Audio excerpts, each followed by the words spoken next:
Hello and welcome to our weekly look inside Syria. I'm Hazem Seeker. Well, this week saw a stark reminder that while the country remains locked in violent conflict within its borders, Syria's place in the region's delicate balance of power may be just as fiercely contested by its neighbours.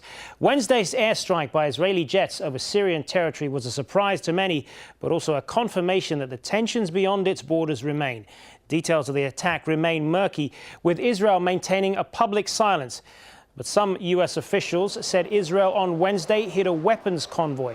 They said it was transporting SA-17 anti-aircraft missiles to Hezbollah fighters in Lebanon. The Syrians had their own story. They said the target was a research center in the Damascus suburb of Jamraya. Whatever Israel attacked, the government in Damascus has shown no sign it intends to retaliate. The airstrike was launched after weeks of growing concern inside Israel. The government considers Syria's disintegration a security threat, and Israeli officials say they will do whatever it takes to prevent Hezbollah from arming itself with Syrian missiles. And it wants to make sure fighters who consider Israel their enemy don't get their hands on chemical weapons.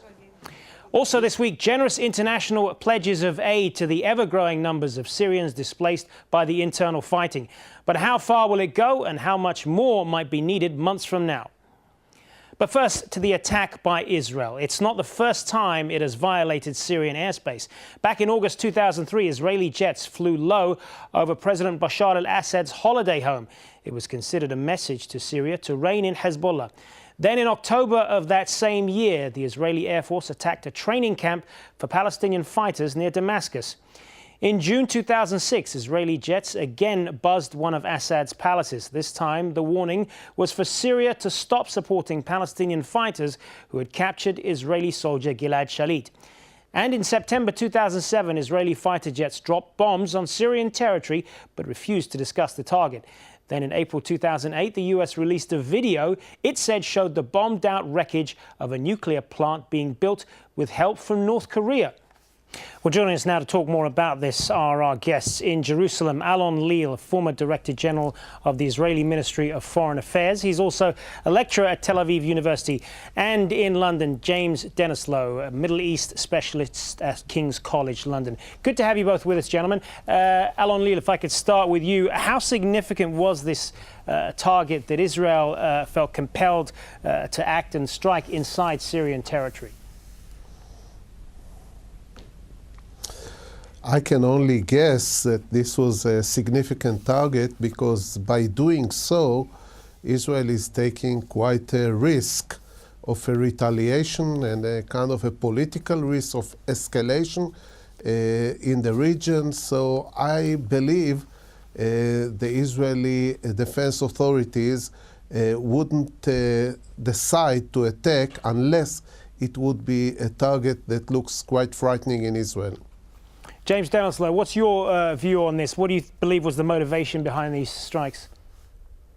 Well, I think it's important to put it in context. The former UN Special Representative on Syria, Kofi Annan, warned that unlike Libya, Syria wouldn't implode but would rather explode. And I think we're seeing various external powers preparing for that now. We've got Patriot missiles in Turkey. We've got the Israelis moving the Iron Dome system to the north and distributing gas masks to their population. Everyone has red lines externally. The Iranian red lines are no Western attack on Syria, and the Israeli red lines may be linked to this attack. We don't know precisely whether it was twofold. Was it including the transfer of high-tech weaponry to Hezbollah? Is that now a red line from Israel's perspective? And secondly, and perhaps more interestingly, the notion that the research base that was attacked, reportedly attacked, could have been hosting weapons that were in danger of falling into Syrian opposition hands due to fighting near there, which reflects another far more sort of complex red line if Israel is willing to involve itself with this currently civil war in Syria. Yeah, you bring up a number of regional implications there, James. To what extent then does this risk destabilizing things around Syria? Well, Syria is already suffering from what an American official said recently to be a proxy war, a civil war, internal conflicts between opposition groups. And the danger, of course, with this action is that it could create another additional external conflict with a neighbouring state, whether it's one fought in southern Lebanon or in the Golan that's been quiet for decades. We can only tell. I mean, the Syrians have promised this sort of notion of surprise retaliation. So far, we're not entirely sure what that is. The Haaretz newspaper in Israel has had its website hacked. That's been linked to the Syrians. But yet we don't know what the Syrian response, if there will be one, is. In 2007, the Israelis attacked a suspected nuclear facility in the east of Syria, and there was no clear direct line of response from the Syrians to that. And considering the forces that they've got bogged down fighting the civil war, you wonder whether they really have the capacity to do that. Alon, does this action by Israel risk a wider regional conflict, do you think? I think as long as it's one attack, we see there is no response, and the risk of a response is very low. But this cannot continue because if this will become an Israeli habit, it will change the whole war. It might change the circumstances inside Syria. Both sides are anti-Israeli, and you have forces in the region that are already criticizing this attack, like Turkey. And Israel cannot afford do such a thing on a regular basis because it will pull itself into a war that it really should stay away from. You must understand also that for Israel, the weakening of Syria as a result of this war is of strategic importance, because Syria is quite an enemy of Israel, and the internal battle is also removing the issue of withdrawing from the Golan Heights from the agenda. So it'll be a big mistake for Israel to push itself into such a war. Well, Syria, for their part, have said that they will respond to this in some form, but they haven't said how. How do you think they will react, if at all?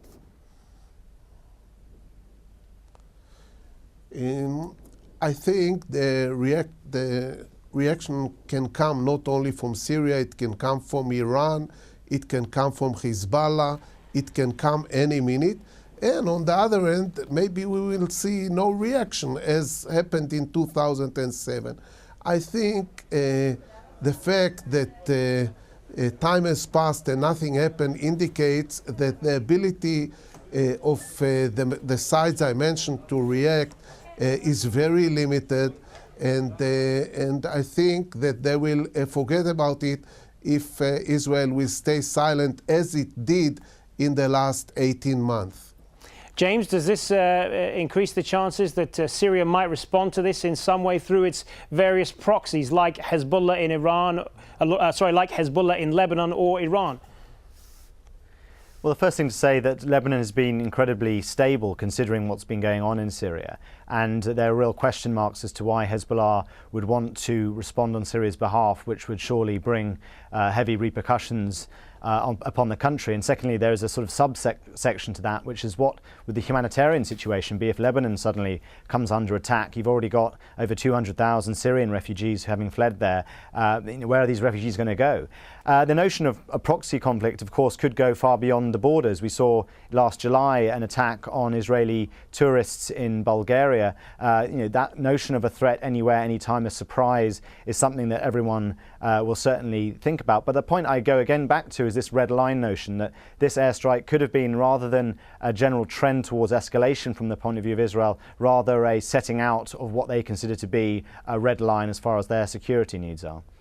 All right. Well, let's broaden this out then and talk about the implications, some of the implications that this has beyond the region. And US President Barack Obama said earlier this week that he's been struggling with whether military intervention by the US inside Syria would help resolve the conflict or make things worse. He said this in an interview with the New Republic magazine, and we're going to quote some of it now. In the situation in Syria, I have to ask, can we make a difference in that situation? Would a military intervention have an impact? How would it affect our ability to support troops who are still in Afghanistan? What would the aftermath of our involvement on the ground be? Could it trigger even worse violence or the use of chemical weapons. James, if I come back to you now, the US president posing a number of very legitimate questions there, but are we likely to get any answers to any of them anytime soon? Well, I think the US is upping its engagement in Syria, not just in terms of its response to, say, the humanitarian situation, but we've seen the Senate look for a kind of behind-the-scenes briefing on military options in the country. We've seen a second-term administration coming together in terms of its foreign policy team, which I think will result in perhaps executive options coming onto the table for the Americans, cross-border work, liberated areas, a whole notion of things. But the basic point remains the same. There's no guarantee, there's no simplistic intervention that appeals to the Americans. They've sent teams in there who've simply found the conflict too difficult to ascertain any clear logic to what they should do. On the other hand, 60,000 people are now dead at least. That number is reported at 5,000 dead a month. So you could argue that despite the unknowns, the Americans might be forced into interventions for other reasons, such as the security of Israel or even Jordan, at a limited intervention rather than one that necessarily is on the same scale as either Afghanistan or Iraq. Alan Leal, a number of questions posed by the US president. No easy answer to any of them.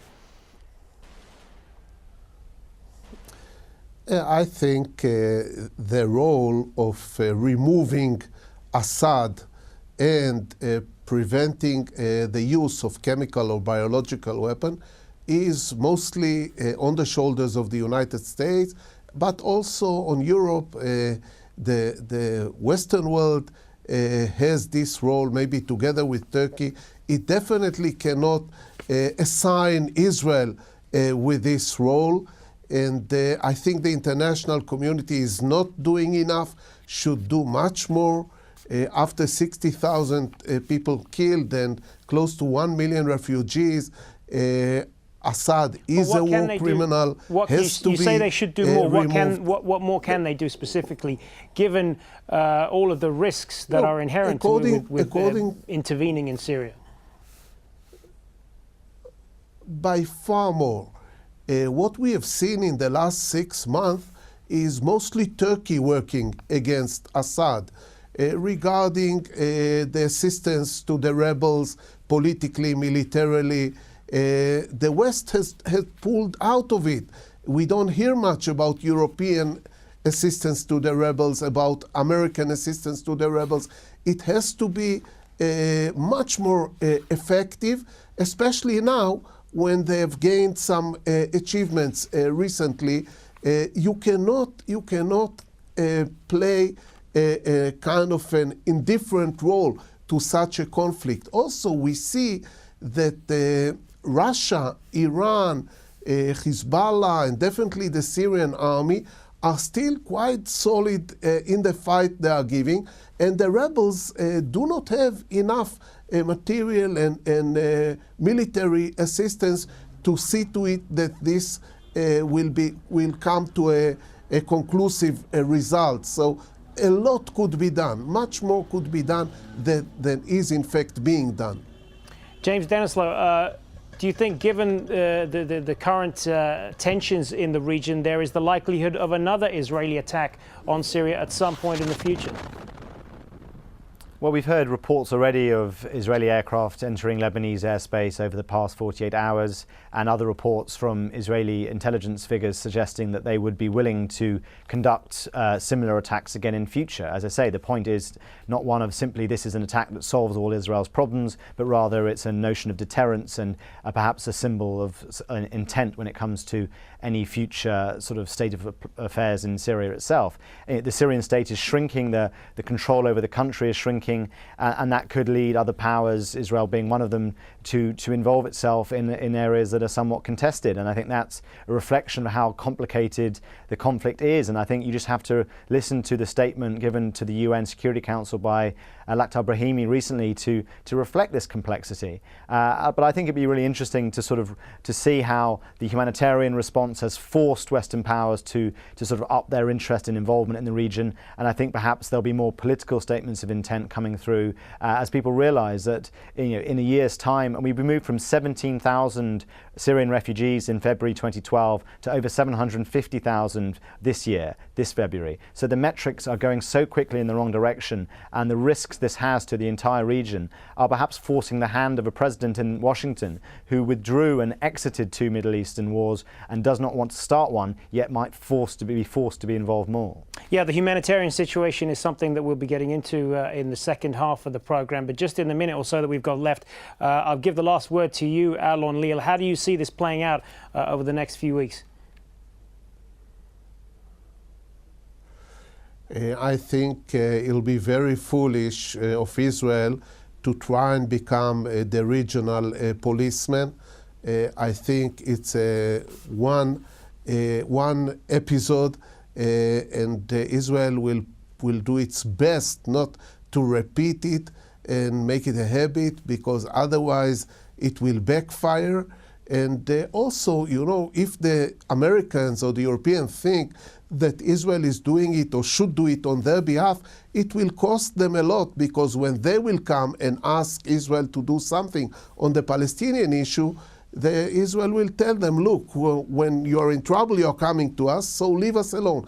It's not a game Israel should be involved in, and the West should not expect Israel to do this dirty work for the world. All right, Alon Leal in Jerusalem and James Dennis-Lowe in London. Thanks very much, both of you. Well, the situation on the ground in Syria remains as bleak as ever, with refugees fleeing the country every day. Most of them have escaped to camps in neighbouring Iraq, Jordan, Lebanon and Turkey. The United Nations says donors have helped it raise more than its target of $1.5 billion to help these people. Our diplomatic editor, James Bays, was at the fundraising conference in Kuwait earlier this week. The UN Secretary-General, Ban Ki-moon, called the situation in Syria a humanitarian catastrophe that was growing by the day.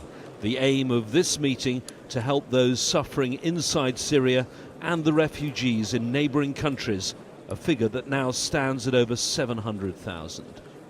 They set an ambitious target of $1.5 billion, a figure that, to the surprise of some UN officials, was met. That will allow us to scale up our response and to be able to provide to the Syrian refugees, 710,000, but 34,000 coming each week, to provide to them better protection, better assistance in relation to shelter, to food, in relation to education, to health. The $1.5 billion the UN asked for here is just for the next 6 months. That's the largest amount they've ever needed in UN history for a short period of time like that. The problem they face is that there is no end in sight to the problems of Syria. They may well have to have another conference like this in just a matter of months. The progress made on raising humanitarian funds here, a sharp contrast with the failure of the international community to stop the killing. Should those countries that currently sit on the Security Council be ashamed of the deadlock while so many people are dying every single day? This is a very important question, at the same time very critical questions. More than 60,000 people have been killed during the last 22 months. Personally, I'm pained to think how many more people may have to be killed in the coming days and weeks and months if we do not bring this situation to an end urgently. The opulent setting of this meeting in a Kuwaiti palace seems a world away from the death and hardship inside Syria. The new money will bring much needed supplies and support, but no end to the constant bloodshed. James Bays, Al Jazeera, Kuwait City. Well, joining us now from Beirut to talk more about the Syrian refugee situation is Ninette Kelly. She's the representative in Lebanon for the United Nations High Commissioner for Refugees. Good to have you with us, Ninette. So just talk about what you're dealing with in Lebanon and what life is like for many of the displaced Syrians there. Well, it's very, very difficult, and it's a catastrophe here of unprecedented dimensions, really. We have over 240,000 refugees in a country that's very, very small. It's half the size of Wales. It's a quarter the size of Switzerland. And these refugees are arriving. They're coming to our offices at a rate of 3,000 per day. They come over very difficult terrain, often very, very unsafe circumstances. Most have lost their homes, they've lost their loved ones. They're traveling with just the clothes on their back. 2/3 are women and children. And they arrive here scared, they arrive here traumatized and without any assistance. So the needs are enormous. They basically, what we need to do is to be able to find them a safe and warm place to live, to provide enough food, shelter, health care, and education for the children. It's a huge tragedy here. And we heard the pledges of aid given in that donor conference in Kuwait earlier in this week, pledges of over $1.5 billion, we understand. But pledges of aid are one thing. Getting that aid to the people that need it the most is something entirely different. Are you confident that that will happen in the next few weeks? Yeah, I am confident because the support has been overwhelming. It is the largest pledge in UN history, and it couldn't have come too soon.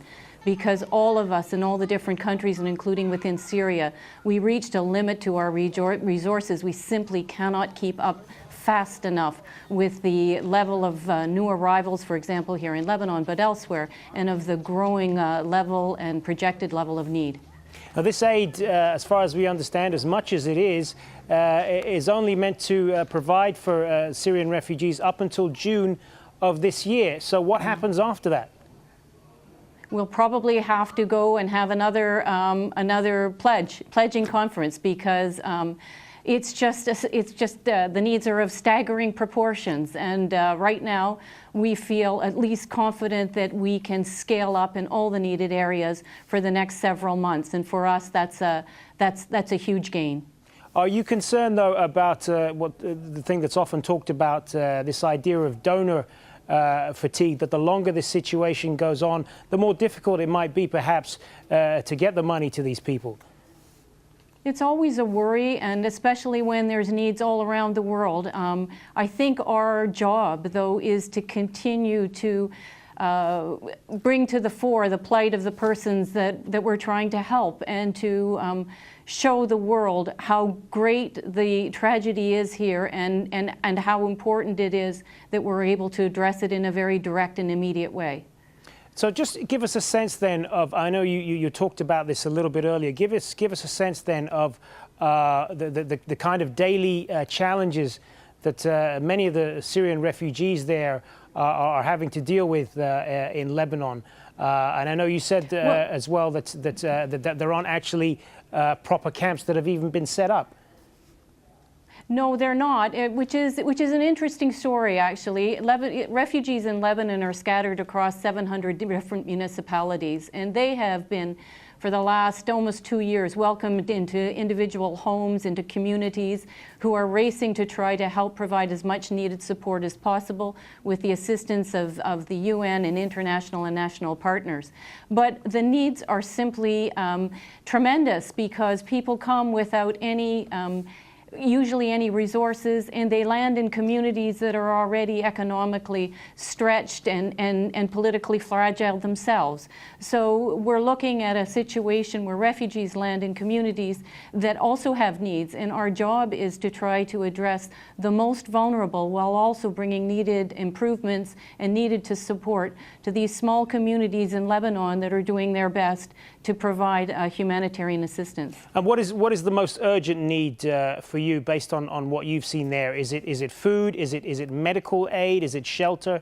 Where is the need most acute? I really wish I could point to just one, but certainly shelter is a big one, making sure that people are safe and warm.